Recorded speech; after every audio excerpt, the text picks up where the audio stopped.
Welcome. We have a very special guest all the way from Israel today. We have Yair Pinto. He is the host and content creator at TBN Israel. I've got to tell you, I'm a big fan. I've been following him for years. I hope I don't explode your ego today. Yair, let me give our fans a little bit of an intro about you.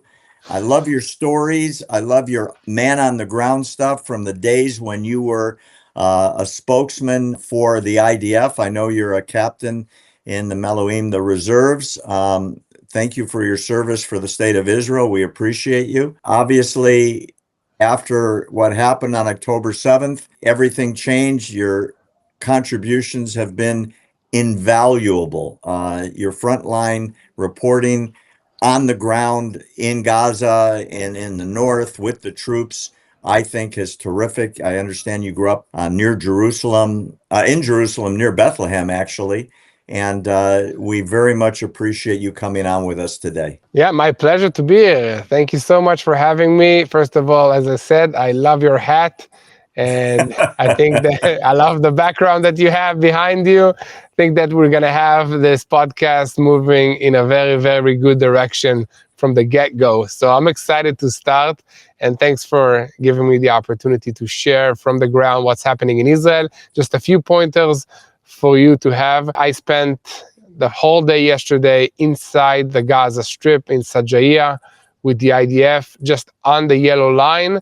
So if you have anything you want to know about the yellow line, about the ceasefire agreement, about Hamas violations, I've been inside. I still have the dirt on my boots from the dust of Gaza on my feet just from yesterday evening. And anything you want to know, I'm here to share what's happening on the ground. All right, let me run through it. It's going to be a lot to cover, and we've got a front row seat courtesy of Yair Pinto live from Jerusalem.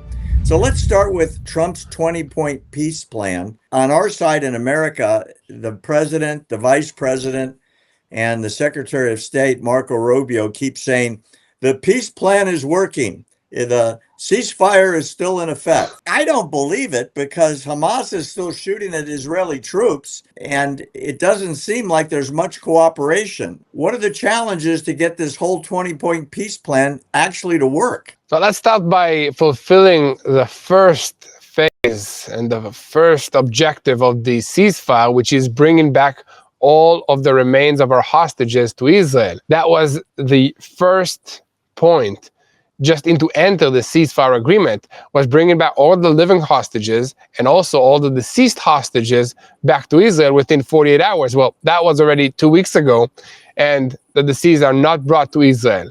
And the annoying part about this is that Hamas knows where they are.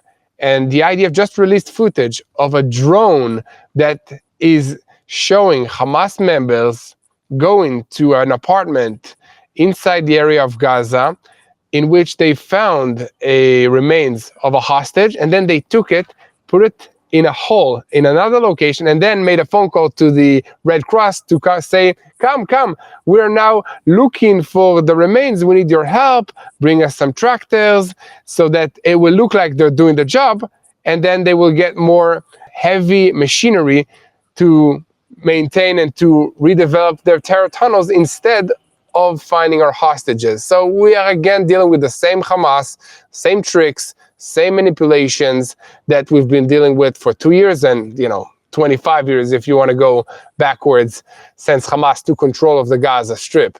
So it's going to be very hard to maintain the ceasefire agreement. It's already been violated every 3 days by Hamas terrorists. We have 3 IDF soldiers that were killed because of Hamas violations. They just popped out of a tunnel on the Israeli side of the yellow line and launched RPG rockets and sniper fire at our troops that were doing their jobs, which is making sure that the terror tunnels and the terror infrastructure of Hamas is dismantled on the Israeli side of the border. Hamas needs to do this on their side as well.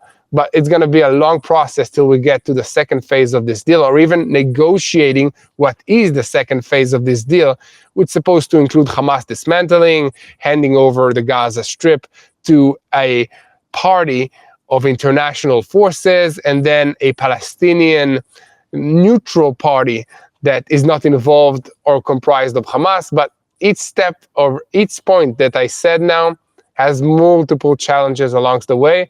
And the top amongst them is the fact that Hamas does not want to give up its power and control over the Palestinian people in the Gaza Strip. Well, you brought up an interesting point. You're covering all my questions, which is great. Amazingly today, which has never happened, I believe, in the history of this conflict, the Red Cross actually came out and condemned Hamas for taking parts of a body. The rest of the body was returned to Israel and was buried in a military ceremony. The family was grieving. Everybody turned out. They said the prayers for the dead. And then Hamas found more body parts of the same guy and made it like it was a new discovery. I've seen the drone footage. They dragged the parts from an apartment. They put it in the ground. They bury it. And then you see the Red Cross driving up like, look what we found. The Red Cross actually condemned Hamas. I think it's the first time in the history of the Red Cross that they actually found something that Hamas did wrong. Am I correct in saying that? Yeah, you're correct. And it's not new. And this is not the first organization that Hamas has been controlling and infiltrating in the Gaza Strip.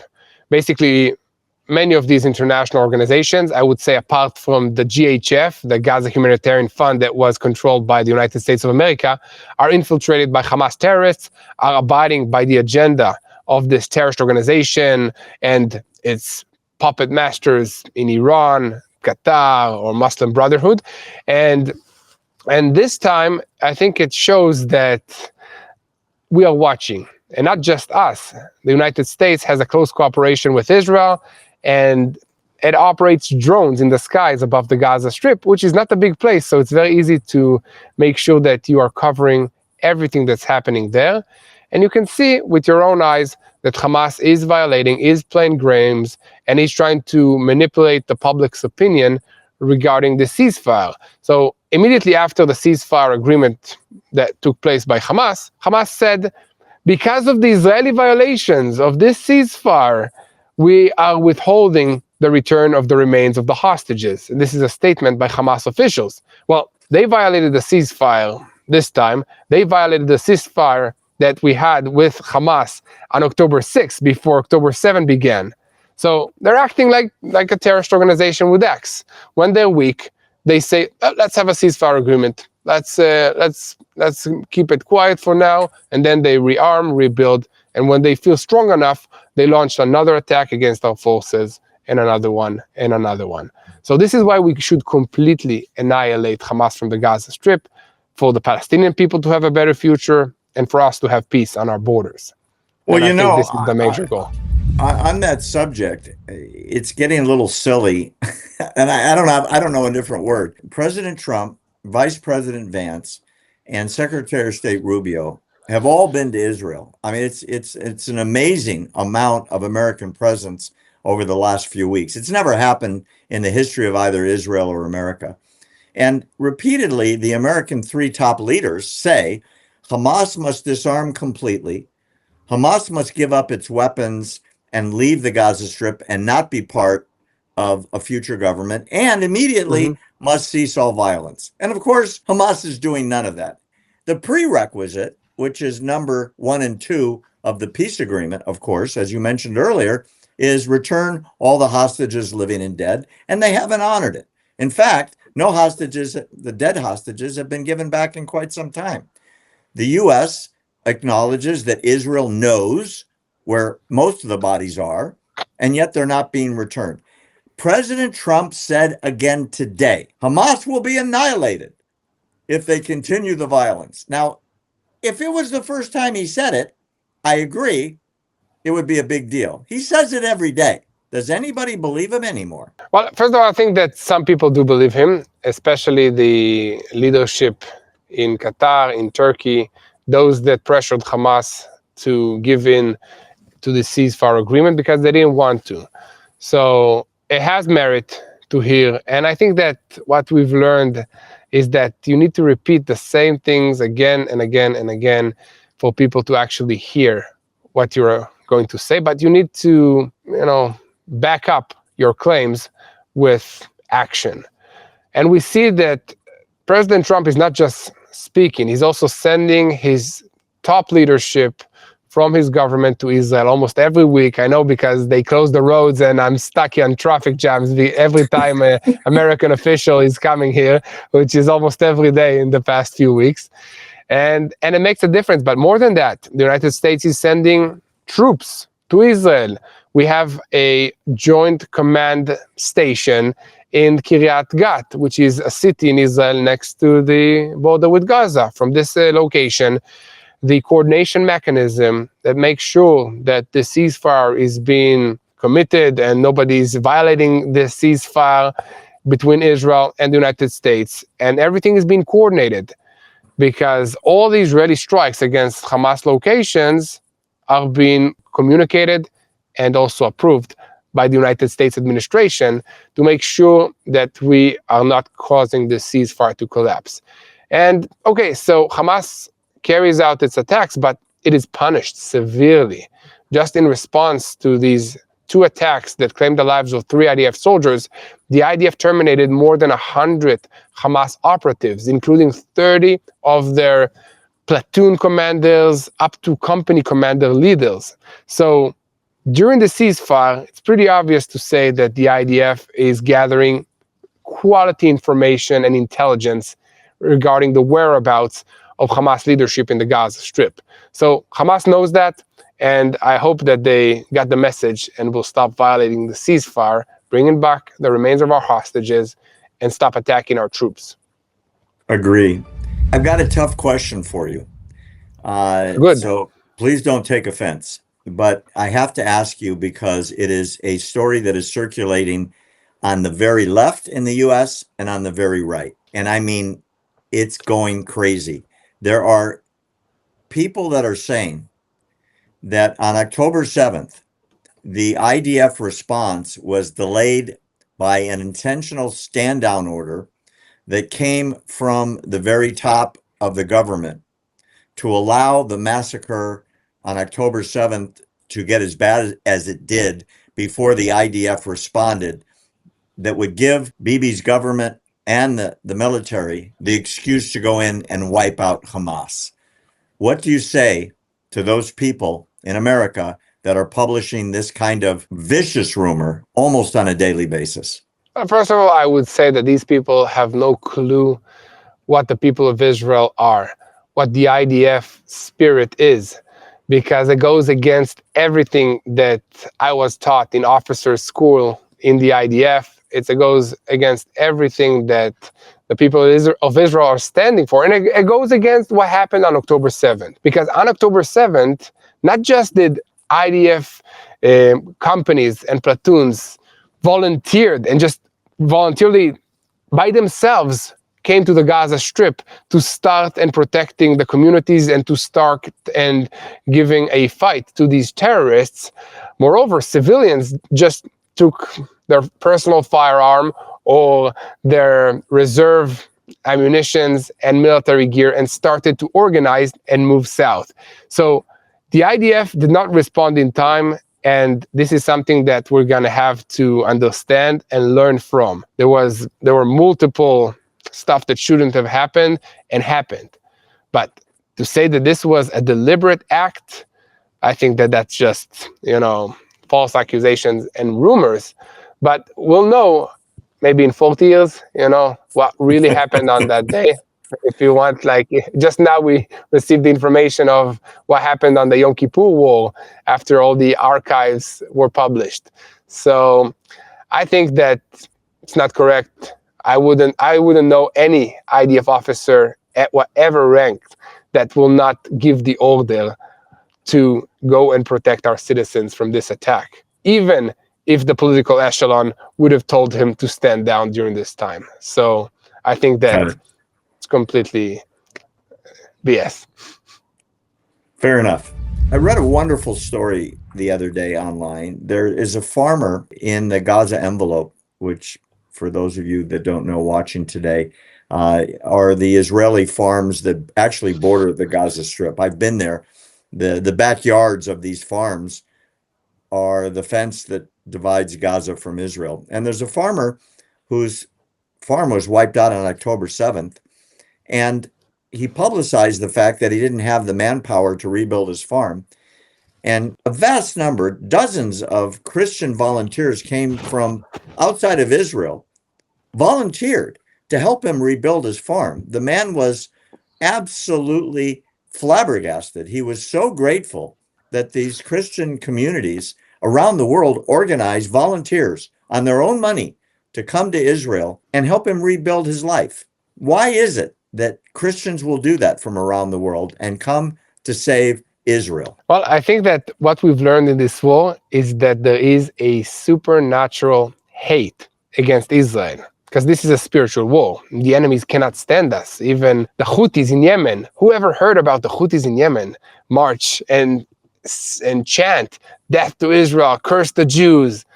There is a supernatural hate against Israel. But on the other side, there is also a supernatural love for the Jewish people, for the people of Israel, and for God's plans for this land. And the fact that we are still here is living proof that God is faithful to his promises to the people of Israel for thousands of years, and he will be faithful to his promises to each and every one of you, because God doesn't change, and he's performing biblical level miracles today. And this is what we're seeing. And Christians want to be part of that. Christians want to come and experience the miracles of the modern state of Israel, meaning God's miracles in the model state of Israel today.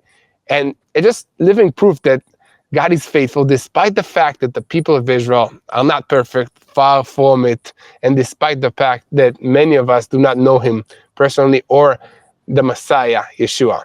So I think that Christians are coming to Israel to experience biblical level miracles. Like, wouldn't you want to go to Egypt to witness the opening of the sea when Moses took the people of Israel out of slavery and into the promised land? I would want to go and witness it for my own eyes, even though today we have AI and some videos that show it pretty cool, but I would love to be there. And Christians want to come to Israel and experience these biblical level miracles today. And they're doing it by helping the Israeli farmers that immediately, when they could, they were back in their farms, rebuilding and working the land. That's the difference between us and all the enemies around us. We are thinking for the future. We are sowing fruit, vegetables, trees that will bloom in 20 years from now. And we know that we're going to be here because God is faithful. So I think it's amazing. It's amazing that these people are coming. I was in the Gaza envelope communities with a farmer just 2 days ago, and he also shared the same stories that Christians came, loads of Christians, all ages, younger, older, all of them working the hardest that they can on his farm to help him with the daily requirements to maintain a farm when there were no workers, there were no foreign work, there were no Israeli workers. That was a war zone. And more than that, I also met a firefighter from Australia that came to Israel for the past 2 years to teach the Israelis how to deal with fires. Because before October 7th, Hamas launched incendiary balloons into the Gaza envelope communities to cause flames and fires to the fields. So there are many stories of Christians, and I think that's the biggest example of God's love. Just to come, give your time, and give your sweat, helping the people of Israel in this time of need. That's a beautiful story, and I appreciate your man on the ground, as you call it, boots on the ground. I think you used to call it on your show. We don't get that here, and you being there, telling the story based on your own eyes and ears is wonderful. There's a corollary to that. A very big, now independent podcaster here named Tucker Carlson just did a show which is getting a lot of feedback. It's blowing up on the internet here, where he said on his show, there's no such thing as Christian Zionism, and it's against the Bible. And he's very firm on it, and he thinks the idea of Christians believing in Zionism is against the biblical teaching of the New Testament. What would you say to Mr. Carlson if you could? Well, I would say, first of all, that he should open his Bible and see what God promised to the people of Israel. And then he should ask himself and also pray to God and ask the question, does God change his promises? Does he back down on his promises? And if the answer is yes, then I would say, why should you follow this God that is not faithful to his own words and promises?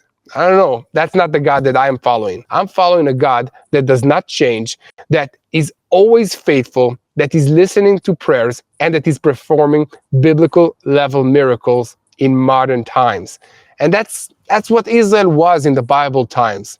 What's the purpose of Israel?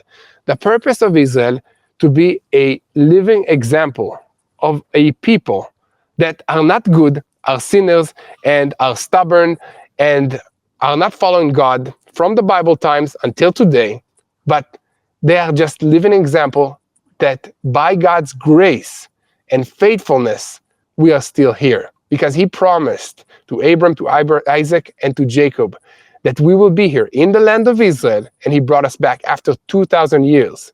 And now the enemy cannot stand it. So all the world is launching attacks, also on the information realm, in the media, lies, deceit. That's how the devil is using his tools, by trying to convince people that right is wrong and wrong is right. And that's what we're seeing. We're seeing lies, we're seeing deceits. But I think that the Bible doesn't change, and God does not change for sure. So I'm confident that, the truth will win.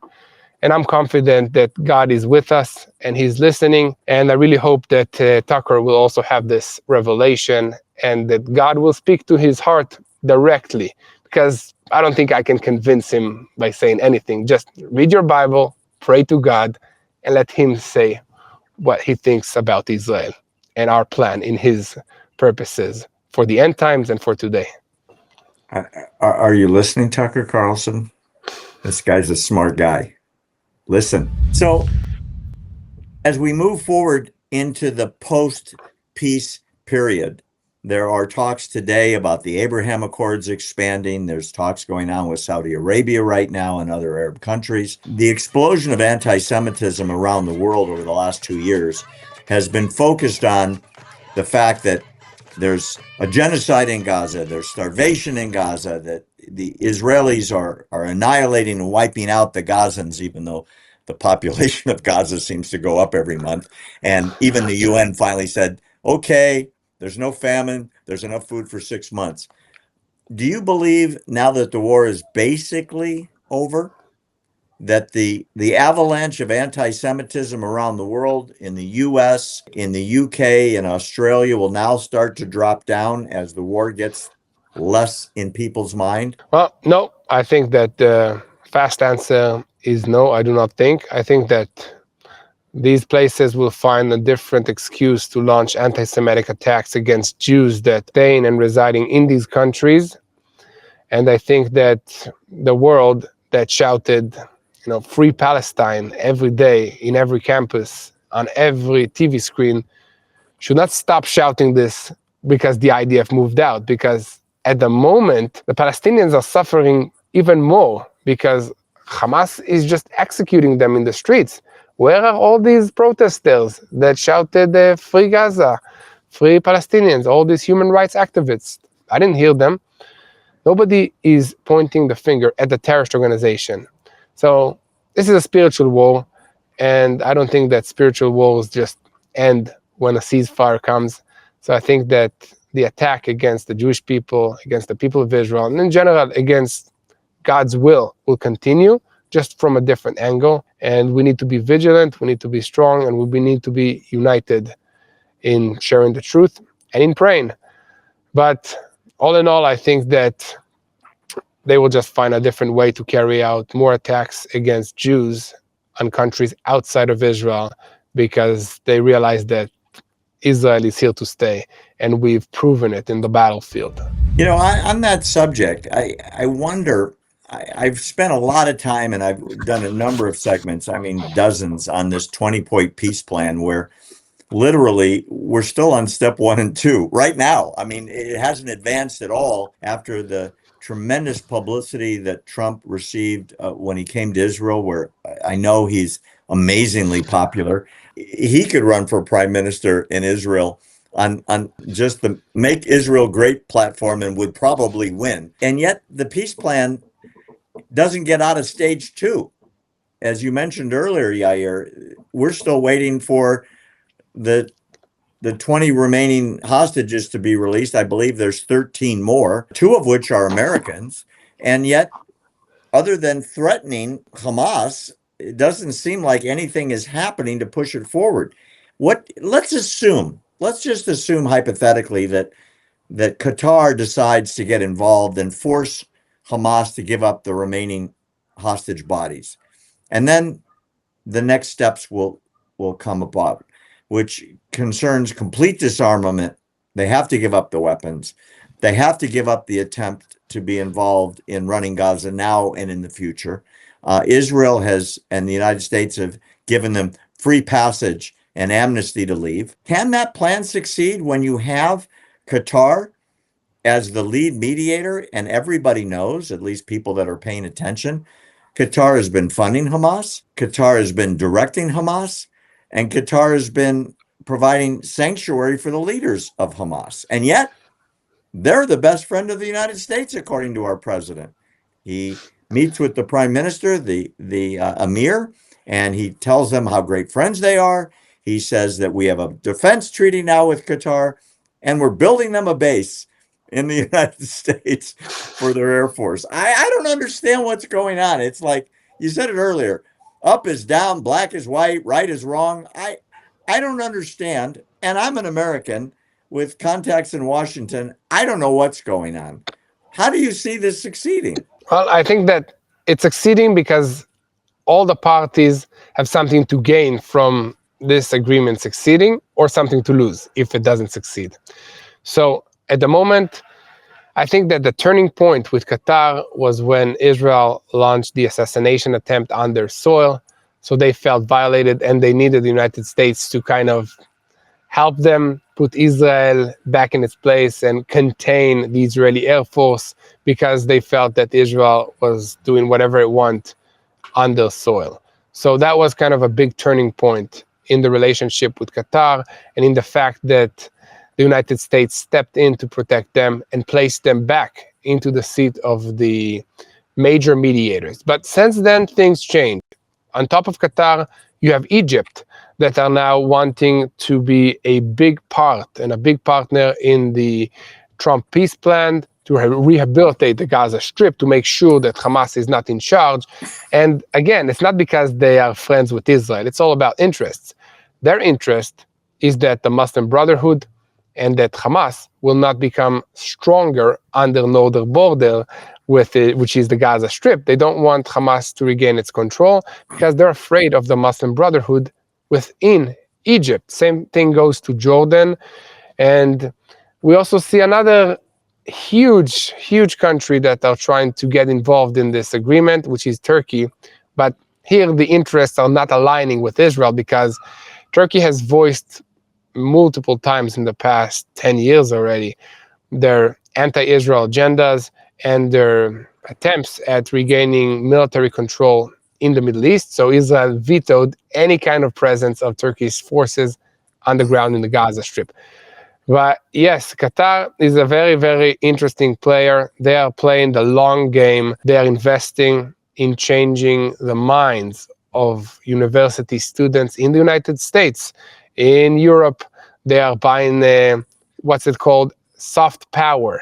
They don't have a big military. They don't have a big air force, but they have a lot of money, and they're investing it wisely to have control over the minds of the next generations in the United States and in Europe. So we need to be very careful, and by we, I mean especially the United States of America, who we're dealing with, because Qatar are not stupid. They are smart. They have patience.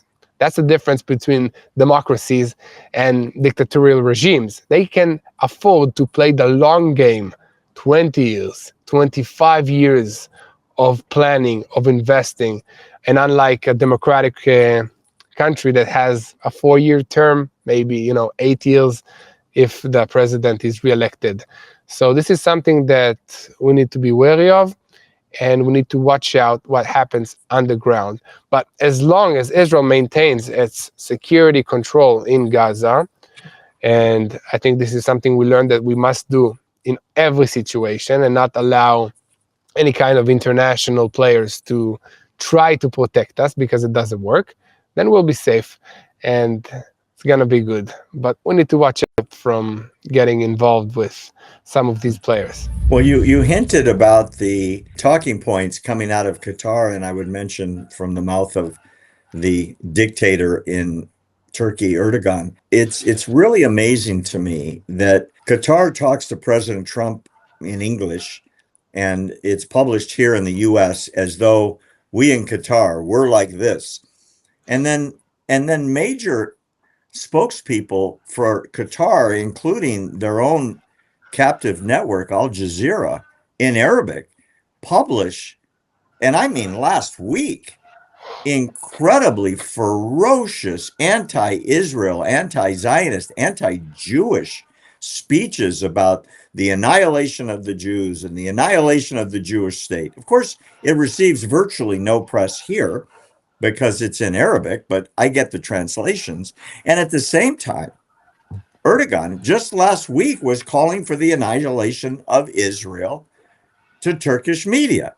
I can totally understand why Israel doesn't want any Turkish personnel on the ground in Gaza, nor do they want Turkey to be involved, because they're still calling for the annihilation of Israel.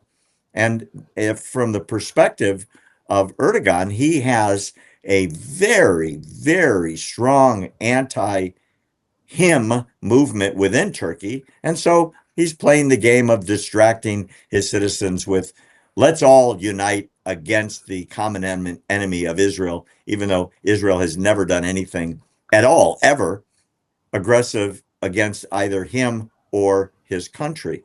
Do you see the contradiction there, that they're supposed to be part and parcel of this peace plan that they've signed on, and yet they're still calling for the death of Israel? Yeah, I see that. And it's very sad that Arab nations are saying something in Arabic and then a completely different thing in English when they're speaking to the United States and to the West. I'm familiar with that also with the Palestinian Authority, the Palestinian Authority president, Mahmoud Abbas. Every time they say something in English and then a different thing completely in Arabic to their own people.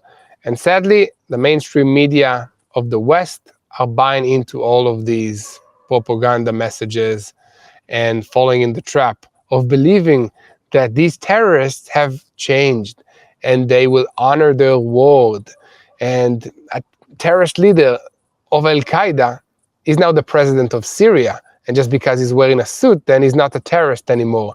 And we should talk with him. We should remove the sanctions and start agreeing on a joint future. So it's sad, but this is the situation, and people need to understand that in the Middle East, you must be strong, and that's the only way to achieve peace. Peace is done with the strong party in the Middle East, and that's why I believe, on the positive side of everything, is that this is the time for cooperation agreements with Israel and its Arab neighbors, because Israel has never been stronger than it is right now. We have our troops as trained as they're ever. I think everybody above the age of 18 is more comfortable with a rifle and with the military equipment than he's ever been, because the entire country has been mobilized to defend the borders of Israel and the citizens for more than 2 years. And more than that, we've proven that our technological abilities are stronger than those of our enemies, especially with the 12-day war against Iran, dismantling their nuclear facilities. So this is the time to make agreements with the Arab countries that do not seek to destroy us openly, which is basically Lebanon, potentially can be Syria, on, I would say, just a security cooperation agreement that we need to be very, very careful of the implementation of it. As long as we have our own troops defending our borders, we'll be safe. But we cannot trust any other international force to do it for us. I have a follow-up question to what you suggested. Like you said, the president of Syria, who was an Al-Qaeda terrorist and goes by a different name now, but there's pictures of him holding severed heads in his hand. I mean, he was a ferocious killer. And as President Trump has said, oh yeah, he's a good-looking guy in a nice suit. You know, to me, on a bigger scale, it's like, oh, that Hitler guy, he dresses nice. Some of the things that we say as a country just don't make sense to me. The Palestinian Authority has just passed out millions of dollars to the murderers who were released from Israeli prisons for committing mass murder and were exchanged for hostages that were just civilians on their farms on October 7th. Millions and millions was passed out to these people, and it's receiving very, very little publicity here. And yet Mahmoud Abbas, the leader of the Palestinian Authority, as you said, has a totally different speech in Arabic, no difference than the president of Syria has a different speech in Arabic. In Israel, how do you deal with what obviously are, we say in English, talking out of two sides of the same mouth? One speech in English, one speech in Arabic. One is conciliatory, we want peace. The other one is, we can't wait to kill all the Jews. How do you make deals with people like that, where you know, at best, a treaty to them is nothing more than a hudna, and our audience knows that's just a temporary cessation of violence under Sharia teachings, and you stop fighting until you get strong enough, and then you can wipe out the Jews when you get more arms or more men or more leverage or so on. How do you make agreements with people like that who, in Arabic, whether it's Qatar, whether it's Syria, whether it's Hezbollah in southern Lebanon or the Palestinian Authority, all promise to kill all the Jews and wipe out Israel? I don't get it. Yeah, listen, it's very tough, but on the other hand, it's almost impossible to be alone in the Middle East without any kind of backing from other nations. So the good thing about all these Muslim radical regimes and organizations is that more than hating the Jews, they are fighting for their own survival because they have internal enemies of their own. So al-Julani's regime in Syria, okay, as much as he hates Israel, the Jewish people, and by the way, al-Julani means Golani, the Golan Heights. So that's his name. But he changed his name now to Ashara, which means something else, to be more acceptable to the West. But okay, just getting back to the topic. So they are fighting for survival. So their first priority is to survive internally in their countries. So that gives Israel the opportunity to, behind the scenes, have agreements that will back our security and their security, at least for the time being. Okay, that's the best that we can do. You know, manage this crisis that is in front of us for now, and then prepare for the next confrontation, which will come, and we know that because we're dealing with people that their ultimate goal is to destroy Israel. But in the meantime, al-Julani, the leader of Syria, is trying to survive. I mean, he's basically 2 weeks away from another civil war in Syria if he doesn't play his cards right, if he doesn't get support from Turkey, from the United States, and from Israel. But we're no fools to this situation because we know what he's capable of. He just carried out a massacre on the first 2 weeks of assuming the role as president against the Druze minority community in El Suwaida, which many of these Druze have family members in Israel. So that's why Israel stepped in to help defend the Druze against the al-Julani forces of Syria. He also carried out attacks against Christian minorities in the country, against Alawites. Basically, every time a new dictator is taking its position, the minorities are the ones who suffer. So this is a very, very tough situation. It's making deals with the bad guys, but we know that this is just to overcome the close proximity challenges that we have in this region. And we don't believe that they're going to be our best friends for life, sadly.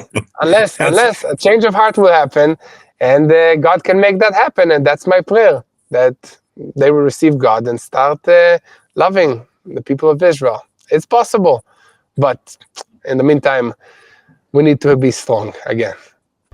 I asked you about the bizarre statements of Tucker Carlson. There's another very popular podcaster who recently has said some absolutely nutty stuff, and I'm referring to Candace Owens. Among other comments, I don't know if you've seen it in the news in Israel, she has claimed that Israel was behind the assassination of Charlie Kirk. She has said that Israel runs the United States of America. She has said that Israel killed our President Kennedy in 1963. She has said that Israel, the current Israel, is not run by Jews from the Bible, but are descendants of a bizarre sect in Eastern Europe called the Khazars from the 18th century, and on and on and on and on and on. It's as if she is channeling some demonic interpretation of the world.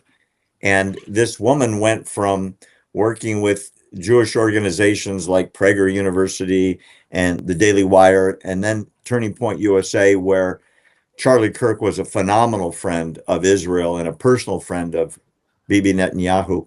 What would you say to the people that are reading her stuff about Israel behind every bad thing in the world and the Mossad running the United States of America? Well, first of all, I think that it sounds to me exactly like all the blood labels that were heard in Eastern Europe during the times of the Holocaust against the Jews. I'm surprised to hear that she's not saying that we are drinking the blood of babies and making a matzah ball soup with Christian children, and that we're not planning to take over the entire world and stuff like that. I mean, if we were controlling the United States and all of these countries, I think that we would have done a lot better job in representing ourselves in the international media. I mean, I would say most of the reporting that Israel is getting around the world is negative. So we're doing a very bad job in controlling all the media outlets around the world and the major countries. In the United Nations, most of the resolutions that are ever being voted for are voted against Israel, this tiny little country. So if we're controlling the world, we're doing a very, very bad job at it, okay? And if we're controlling the United States, why should we take out one of the strongest Zionists and Israel supporters that we had in recent days related to Charlie Kirk? So just doesn't make sense. But as I said before, if you say something enough times and people listen to it and it's amplified, then people begin to believe the lies. And sadly, anti-Semitism has always been a tool of the enemy to take people away from God. And instead of focusing on your own problems, your own sins and bad stuff about your life and taking responsibility for what you can change in your own life, it's better to blame the Jews. It's always been like that. And it's a spiritual battle. It's a spiritual issue that, because God chose to be faithful to the people of Israel, then the enemy wants to make the people of Israel enemy number one of everybody. So listen, the more we are being, it is here. Yeah, listen, the more we are being prosecuted, I think the more I feel confident that God exists, that God is faithful, that He's in control, and that I have nothing to worry about, because I would rather be on God's side against the entire world combined than to be on the popular side without God by my side. Well said. Well said, my friend. On that subject, there's a growing number of Americans and American Jews, believe it or not, that have bought into the Hamas propaganda machine, courtesy of, as you mentioned earlier, vast amounts of money being spent in the press here by places like Qatar and other countries. 61%, according to a Washington Post poll, now think that Israel committed genocide in Gaza. If you had the ability to speak to those 50 million Americans that have that thought in their head, what would you say to them? You've been there. Yeah, I've been there. I've been there yesterday, and I've also been there as an IDF officer in the tanks unit. That's my position as an officer in the IDF. I would say that if Israel wanted to take out the entire population of Gaza Strip, we could have done it. We have the military capability to do it, but we chose not to. We chose to notify the population before we launched an attack against a Hamas cell in a neighborhood. What army is evacuating the people and then sending leaflets to areas that are about to be bombarded to make sure that the civilians know and move away from this area? And then that's not all. Making phone calls to everybody that lives in that same building and telling them that the IDF will strike the building because of Hamas presence in this building, and you should evacuate. And more than that, not just telling them to evacuate, making a safe zone for the civilians and also a corridor, a road, that is being defended by the IDF troops to make sure that Hamas does not launch attacks against its own people to try to prevent them from staying, so that there'll be more casualties in the Israeli strike. Okay, so the IDF does not commit genocide. Let's start with that. It also works very, very hard and puts its own soldiers, our soldiers, at risk in order to protect the Palestinian people, or at least to minimize the amount of uninvolved civilians in Gaza. Listen, there are many, many casualties in the Gaza Strip. Yes, it's 2 years of war, and Hamas is fighting this war from within the hearts of the civilian population, from hospitals, from schools, from United Nations buildings. I've been there. We lost 5 guys on the first few days that we entered the Gaza Strip because Hamas opened fire at our troops from a school in the Gaza Strip, in the Khan Yunis area. Yes, and we had orders not to open fire and launch an aerial strike because it's a school. So we had to wait, and then Hamas used that opportunity to pop out of tunnels inside the school that they placed intentionally and carry out attacks against our forces. So completely incorrect. Plus, the number of Palestinians is growing. So we're not just doing a very bad job genociding the Gaza Strip and the Gaza people, we're actually helping them increase in their numbers. We're also giving them permissions to leave the Gaza Strip for medical treatments, and also allowing Gazan Palestinians that want to evacuate and move to other places to leave. So completely incorrect. And if we are, then we are like the worst genociders that ever existed, because we're not succeeding in this mission. Okay.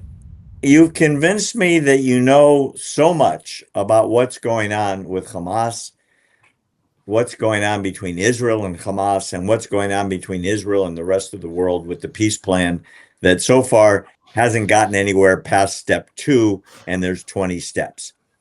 Let's just say for a minute that I had the power to appoint you PM of Israel. You are now Prime Minister Pinto. What would you do? Sounds cool.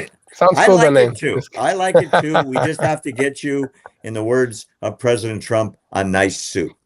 So let's say you've got that nice suit on and you are now running Israel. What would you do different than Bibi Netanyahu and his government is doing to come up with a plan that would effectuate a long-term peace with Gaza and Israel? What would we do different now? That's a very good question.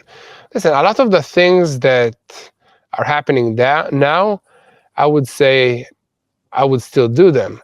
I think that the IDF should maintain security control in the Gaza Strip in strategic locations, which is happening now. I would not allow an international force to be in charge of protecting the Israeli communities surrounding the Gaza Strip.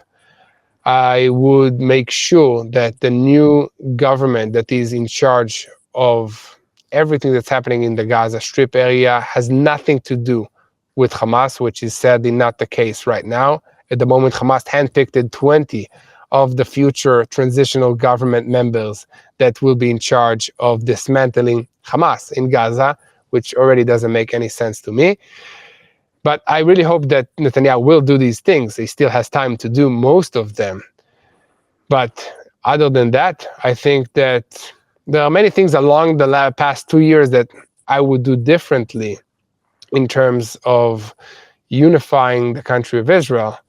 But in terms of making a stand against these enemies and making all of these decisions under fire, it's a very hard job. And I definitely do not envy either the president or the prime minister of Israel or the president of the United States. And what I'm doing is I'm praying for wisdom for him to make the right decisions. I'm sure that I'm not aware of all the different facts that are taking place on the ground. But I think that the major role of Prime Minister Netanyahu would be to unify the people of Israel now. After the hostages are back, the country is still divided politically and also in terms of the extreme opinions between right, left, and the government. And there's a lot of work to be done internally inside Israel, especially now that the IDF is strong. Well, I'm not going to let you off the hook, Mr. Prime Minister. I have two specifics to ask you about. Israeli intelligence has announced that of all the miles and miles and miles of underground tunnels that existed on October 7th, half of them are still there in existence. They haven't been blown up yet. So in other words, they could still be filled with weapons. They could still be filled with Hamas terrorists. As you said earlier in the show, Yair, there's guys still popping out of these tunnels, often behind Israeli lines, and firing rocket-propelled grenades at Israeli troops. There's sniper fire that Israel is taking from these tunnels. They have to be eliminated, number one. Number two, some people are now saying that half of the Hamas military that could be called on to carry a rifle and shoot at Israelis still exist.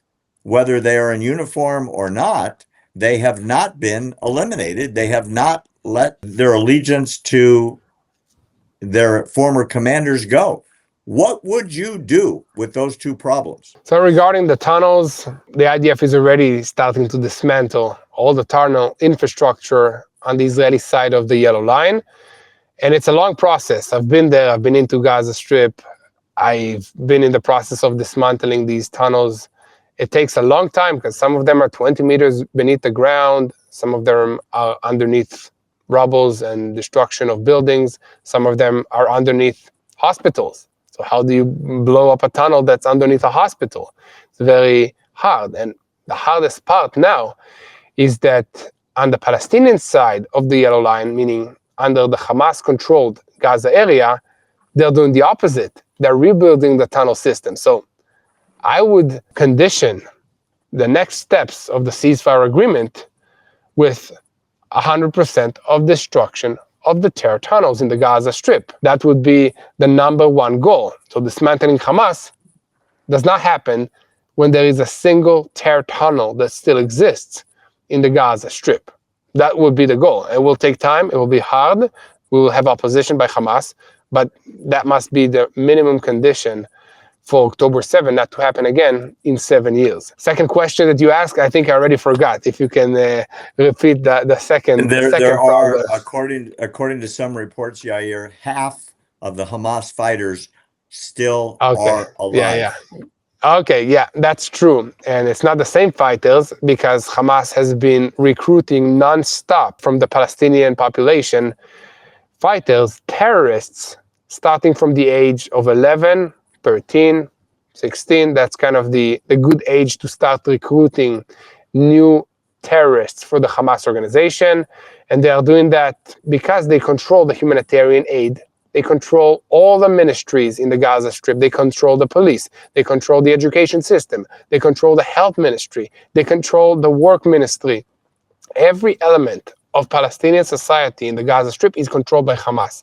So that's why they have the ability to use all this influence to recruit new fighters. So again, a government in the Gaza Strip must be disconnected from Hamas completely and monitored, closely monitored by international parties and by Israel in order to ensure that there isn't another generation of terrorists just rebranded by a different name. Because what's the problem? Hamas can say, we are dismantled, and let's say invent another name of an organization, Kill Israel organization, but it's not Hamas, it's a new name. And they're just launching attacks again under a different disguise, with the same ideology, just a different name. So this is the biggest fear, that Hamas will just rebrand itself and the world will buy into that. A nice name, a new branding, some help to the community for maybe a few months, and then launching another terrorist attack against Israel. So we need to be hard, we need to be thorough, and the international community must do the hard work of monitoring, of making sure that the humanitarian organizations are not supporting Hamas. We shouldn't just send in money and think that the corrupt Palestinian systems will start to behave nicely and care about their own people and stop educating them to hate the Jewish people and the people of Israel and America, by the way. So it's a hard work, it's a hard process, and needs to be done. That's the only option to avoid war in the future, by educating the next generation of the Palestinian people. Because this generation is already brainwashed to the extent that it will be very, very hard to turn them around. Well said, PM Pinto. Before we let you go, and we're so appreciative of your time today from Israel in the middle of the night, please tell our audience, and it's going to be a big one for this show, tell us about TBN, TBN Israel, and what our viewers can do to support what you're doing and your great work there. Thank you. Thank you very much for this opportunity. So on October 7th, together with the entire country, I was called to fight in the IDF. After maybe less than a day, maybe 2 days, the whole media changed and Israel became the bad guy. And I realized that there is a need to share the truth from the ground of what's happening, from the front lines. Back then at TBN, I wasn't in front of the camera. It wasn't my role. I was doing operations, but I had a phone with a camera, and I was located in the front line, so I knew what happened. So I thought, okay, I have this platform, I have my phone, I'm gonna report every day and share the truth of what's happening. And we named this program Boots on the Ground, and it started with a few minutes on YouTube every day. More people came tuning in, and the vision of this program was to share the truth of what's happening by Israelis and to encourage people around the world to pray for the peace of Jerusalem. That's what we're doing. And that's what we need your help back at home, whoever is watching. If you want to help Israel in this world, there are two major areas that we need your help. One is sharing the truth. So you can do that by going to TBN Israel on YouTube. Again, that's TBN Israel on YouTube, and subscribing. Okay, you can also watch us on TBN once a week. We have a broadcast show. It's called Boots on the Ground. And knowing the truth is the first step. Second of all is to pray for the situation. Okay, pray for the peace of Jerusalem, but make it personal. God is personal. When you pray, pick an IDF soldier, pick a hostage that just got returned. He needs all the prayer that you can give him to get back to his families, to get back to their lives. I just heard stories of hostages not knowing what ChatGPT is because they've been in the tunnels for 2 years. Imagine that. So they need all the help that they can get to get back to their lives, and God can do that. And these are the best two things that you can do. Share the truth and pray for the peace of Jerusalem. Well said. We support you, we follow you, and we're asking the 5 million people that follow us to join you. Well done. Thank you for joining us today. We very much appreciate everything you do for Israel. God bless. Thank you so much, Barry.